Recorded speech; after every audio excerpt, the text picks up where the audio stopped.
I've seen on the internet that the 22nd of May is National Curly Hair Day, so I thought I'd jump on the bandwagon and give you guys my hair journey. And with any journey, we have to start right at the beginning. The story starts with my mum and my dad. My mum used to have very long hair growing up, and my dad did too. At one point he had a jerry curl, but now my mum wears her hair short, and I'm pretty sure my dad is bald. My mum is from the Philippines, so her hair is classed as a type 1A, which is poker straight and smooth. My dad is from Ghana, and his type is probably a 4B, which is super curly and springy.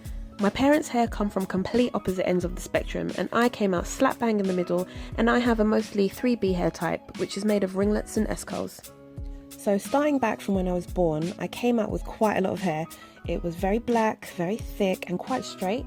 And over the next few months my hair started to curl, so a few ringlets popped out here and there, and as I turned probably 2 and 3, that is when my hair became very curly, very thick, and almost kind of puffy. My mum, having straight hair, had no idea how to handle mine. She would brush it, and that is the #1 rule of curly hair: do not brush it. She would normally put my hair up, maybe in a ponytail or half up and half down, but even then, there was no gels, my edges were never laid, and I just walked around with this permanent puff on top of my head. It wasn't until my teens when I had full creative control over my hair. I figured out that I liked my hair when it was wet, but when it was dry, it used to just frizz up. So I really wanted straight hair. The majority of my friends at school were Asian, and they had straight hair, and I wanted to be just like them. So I went out and I bought a straightener, and it was the worst decision ever, but it took me years to realise this. So from the last year of school and all through college, I wore my hair straight pretty much every day. I remember seeing an advert for those GHD straighteners. I saved up all my money and I went out and bought them, and the difference in my hair was so drastic. My old straighteners, I used to curl the ends of my hair. With the GHDs, it was just poker straight from root to tip. The irony of it was, I loved my hair being straight, but the straighter it was, the more damaged it became. It became really thin, really lifeless. Yeah, it may look shiny, but I could see the damage every time I washed my hair. My hair did not curl anymore, and it was really short, and I never knew where the shortness came from. It just kind of gradually started breaking off at the ends until it turned to almost like a bob. I finally acknowledged something is wrong with my hair and that I need to start doing something to make it better. But instead of putting down the straighteners, I just tried to disguise it. I ended up dyeing my hair red and buying clip-ins. This helped with the length. I felt more confident with longer hair.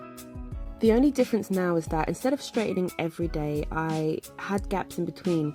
So I would normally put my hair in a bun at night and take it down in the morning and have waves, and then just add the clip-ins. Having the breaks in between straightening really helped my hair, but I also kept dyeing it. I loved the red hair, and every couple of months I had to redo my roots, and I could feel my hair getting dry again, so I really thought this is time to stop. 2014 is the year I decided I needed to get my hair in check. As well as heat damage, I had a lot of colour damage, so the plan was to not straighten, let it grow, and then cut out all the damaged ends, and to keep track of progress. The health of my hair improved almost immediately. It started growing, it felt more moisturised, and even my curl pattern came back. It was never going to be the same as it was when I was 15, but it was something. After a year of barely straightening, my hair grew so fast, and believe it or not, I fell into the trap yet again. I started straightening again. It was so good to see how much progress I had made. It was long, it was thick, but I knew this would take me back to square one in no time. So once again, I had to force myself to stop. I like having the best of both worlds, and I'm not going to lie and say I'm never going to straighten my hair again. But I've limited myself to only special occasions, and for the rest of the time, my hair is always curly. I honestly feel like I'm still learning about my hair, learning what products to use, what methods to use, and it's taken me 28 years to get this right. I finally got to a point where I love my hair, and I intend to keep it that way.